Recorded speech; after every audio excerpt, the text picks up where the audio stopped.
Que c'est bon de rester ensemble en tant que frères et sœurs dans le Seigneur. Bienvenue, chers amis, encore dans un nouvel épisode de Adat Études. Et aujourd'hui, nous parlons de quelque chose de très crucial, une arme forte pour tout chrétien, pour tout croyant. Allez, on commence.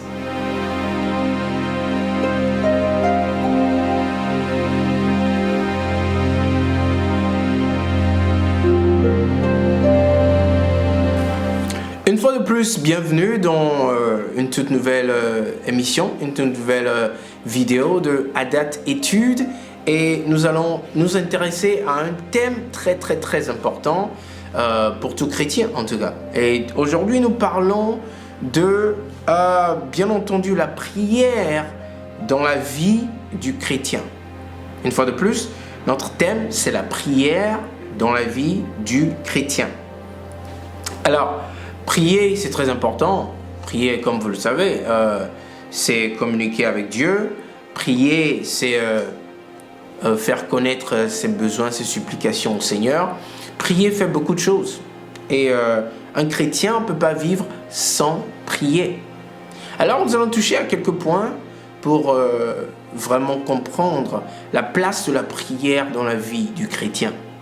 Alors, tout de suite, je vous propose de parler en fait de comment prier, c'est-à-dire que les critères de la prière. Parce qu'on parle des prières qui sont efficaces, parce qu'il y a plein de prières qui ne sont pas efficaces. C'est pas ça qui nous intéresse. Ce qui nous intéresse, c'est de prier d'une manière efficace, de prier d'une manière à recevoir des réponses de la part de Dieu. C'est ça qu'on appelle des prières efficaces. Donc, 1 Jean nous en parle. 1 Jean chapitre 5. Tournez avec moi, mes chers amis. Le livre de 1 Jean chapitre 5. Les versets 14 et 15. 1 Jean 5, 14 et 15. La parole de l'Éternel dit: nous avons auprès de lui cette assurance, auprès de qui? Auprès de Dieu, cette assurance, que si nous demandons quelque chose selon sa volonté, il nous écoute. Et si nous savons qu'il nous écoute, quelque chose que nous demandions, nous savons que nous possédons la chose que nous lui avons demandé. Alléluia. Cette parole est puissante. Alors tout à l'heure, je parlais du critère qui nous permet de prier avec efficacité. On lit dans le verset 14, nous avons près de lui cette assurance que si nous demandons quelque chose selon sa volonté, bien-aimé.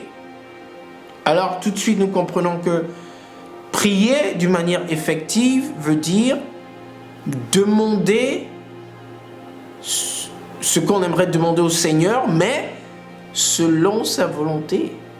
Donc, comment demander selon la volonté du Seigneur sans connaître sa volonté? Il faut que nous connaissions la volonté de notre Seigneur d'abord.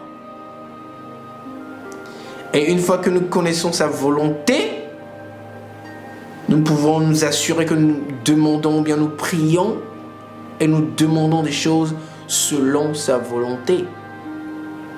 C'est-à-dire que nous demandons des choses qui se trouvent dans sa volonté, pas en dehors de sa volonté. Il y a des choses que Dieu veut, il y a des choses qu'il ne veut pas. Alors, il faille que nous connaissions d'abord les choses que Dieu veut. Et une fois qu'on connaît ça, on peut demander ce qu'on veut demander, pourvu que c'est inclus dans ce qu'il veut. Et là, nous avons cette assurance qu'il va nous répondre. Amen. Quand on prie, il y a un état d'esprit dans lequel on doit être. Bien-aimé. On ne peut pas prier dans tout état d'esprit. Il faut qu'on soit disposé, il faut qu'on soit dans un état d'esprit précis avant de prier, pour avoir des résultats, bien entendu. Alors, parlons de ça en tournant dans le livre de Job, le chapitre 22. Ok? Job 22, les versets 23 à 27. Ok, si vous y êtes, moi j'y suis également et nous pouvons lire la parole de l'Éternel. Tu seras rétabli si tu reviens au Tout-Puissant, si tu éloignes l'iniquité de ta tente. Jette l'or dans la poussière, l'or d'Ophir parmi les cailloux des torrents, et le Tout-Puissant sera ton or, ton argent, ta richesse. Alors tu feras du Tout-Puissant tes délices, tu élèveras vers Dieu ta face. Tu le prieras, verset 27, et il t'exaucera, et tu accompliras tes vœux. Amen. Nous voyons déjà, à commencer du verset 23, ça donne les étapes à prendre pour être dans cet état d'esprit-là. Tu dois revenir au Tout-Puissant. Tu dois t'éloigner de l'iniquité. Ou bien tu dois éloigner l'iniquité de ta tente. Ok? Et le Tout-Puissant devient ton argent. Ok? Ta richesse. C'est-à-dire que le Seigneur devient ta source de providence. Ok? Et c'est en ce moment, et en ce moment seul, que quand tu élèves ta voix, quand tu pries, le Seigneur t'exauce. Et tu pourras accomplir tes vœux. Que c'est merveilleux, que ça rend la prière efficace, facile en fait. C'est-à-dire que quand nous connaissons les étapes à prendre, quand nous les prenons et quand nous demeurons dans les prescriptions que le Seigneur nous a données, et quand nous nous apprêtons et quand nous commençons à prier, la prière devient efficace, sans forcing. C'est naturellement dans sa volonté et il répond d'une manière si naturelle. Vous connaîtrez la vérité vous affranchira, dit le Seigneur. Alléluia. Alors, tout de suite, vous pouvez me dire, ok, combien de fois faut-il prier? Ça, c'est une bonne question qui revient souvent dans les discussions chrétiennes. Alors, la réponse se trouve dans 1 Thessaloniciens, ok? On tourne tous ensemble. Au livre de 1 Thessaloniciens, est-ce que ça se trouve en fait? Jean-Pierre, où se trouve 1 Thessaloniciens? Jean-Pierre, c'est dans le Nouveau Testament quand même. 1 Thessaloniciens chapitre 5, les versets 16 à 18, bien aimés. Ok, nous lisons.